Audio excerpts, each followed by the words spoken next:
Emerald Wolf's Jeff the Killer fan film might be the best adaptation of the Jeff the Killer story. The 2011 Jeff the Killer story is far from good, but it's still the story people associate with his character. I have consumed various reinterpretations and fanfiction of the character. We are... Jack, you lazy fuck!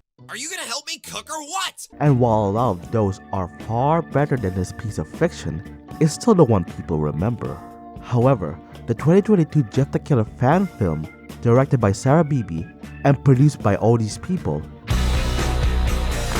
is an adaptation of the story that somehow makes it work.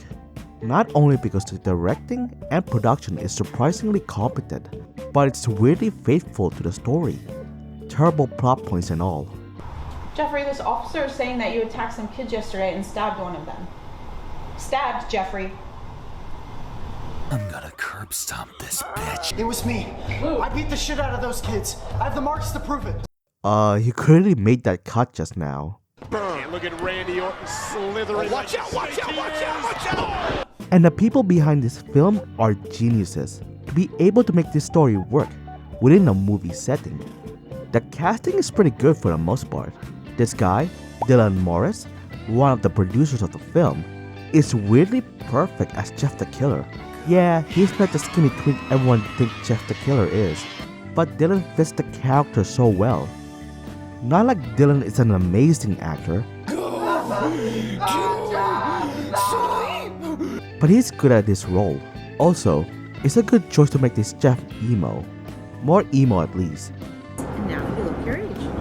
Fresh start, even for your... Calm down, Woody. We're your friends. Shut up, Buzz. I'll kill you. And I'm pretty sure there's some 2015 Jeff the Killer remake influence for this version of the character. Mom likes to play mommy when it suits her, and only when it suits her. She uses it to manipulate us into doing anything and everything so she can sit around on her ass all day and imagine her perfect life without kids. Of course, this casting and character is no match for Randy and his boys. Take a look at this. This is Keith, this is Troy, and I'm Randy. Oh, check the mouth on this one. The one in the back doesn't seem to talk much. What's your problem? You deaf or something? Oh, and he speaks for the little one too. What's your problem, huh? Should lighten up a bit. Smile more. All right. And you think that's great? You should see them during the climax of the film. We're even. Oh, I don't go for even. I go for winning. I think you boys need to leave! Shut up, bitch. Excuse me? You heard him, bitch. Boys! Stay back, bitch. Don't leave the keys in the ignition the entire 2 days! I wanted to leave them on the counter, bitch! These actors have a future as villains of a Disney Channel movie. The way these characters are written here are amazing, and the direction elevated the cartooniness of these bullies. And the best part is that it's played completely straight. Bravo, BB.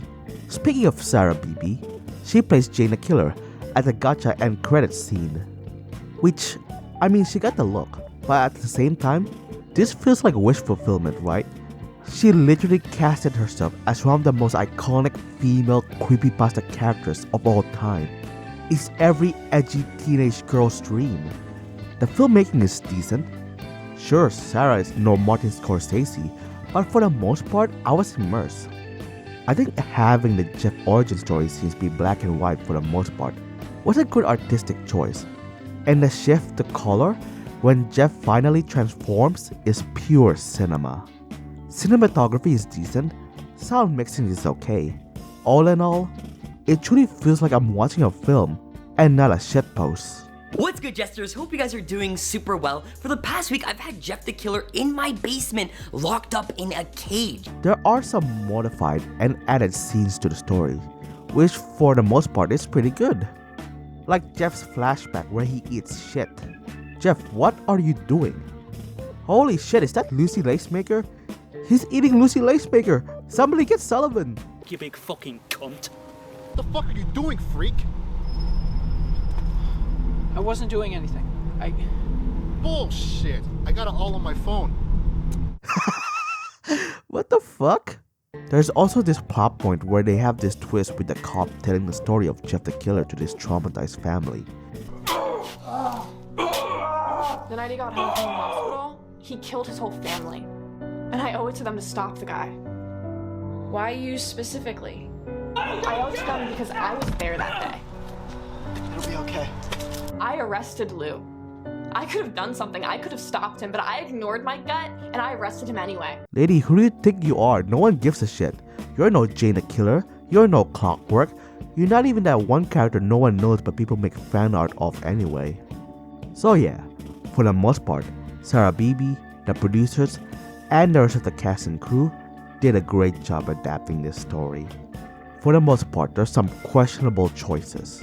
Like, this is supposed to be Lou? Also, this scene went on for way too long.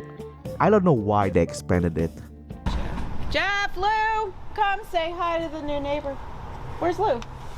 He's unboxing inside. Well, come say hi. Oh, hello, young man. What's your name? She just said my name.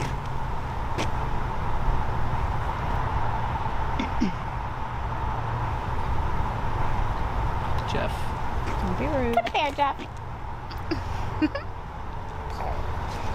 Don't worry about it. I didn't really like new people when I was your age either. Okay.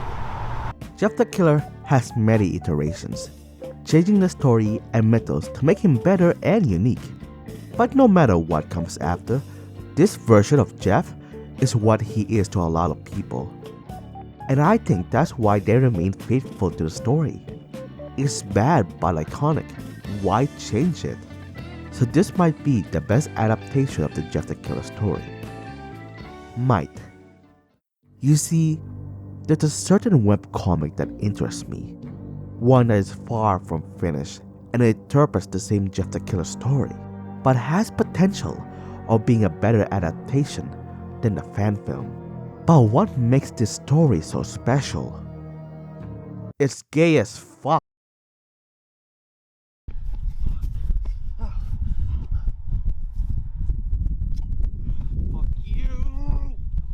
Fuck you guys!